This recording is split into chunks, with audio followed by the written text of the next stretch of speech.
Have a good day for everyone. Today my video how to check a potentiometer. This is variable resistor. We can often change the volume of the resistance we want. So let's how testing this. So ohms mark choose from the digital multimeter.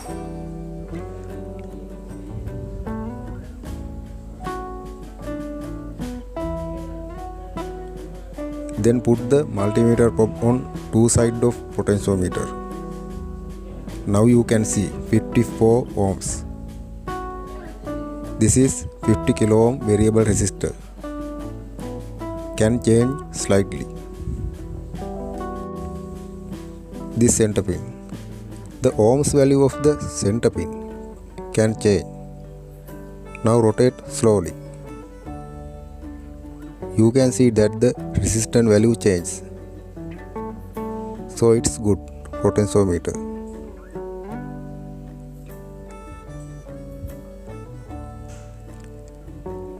If showing values unusually, it's not good.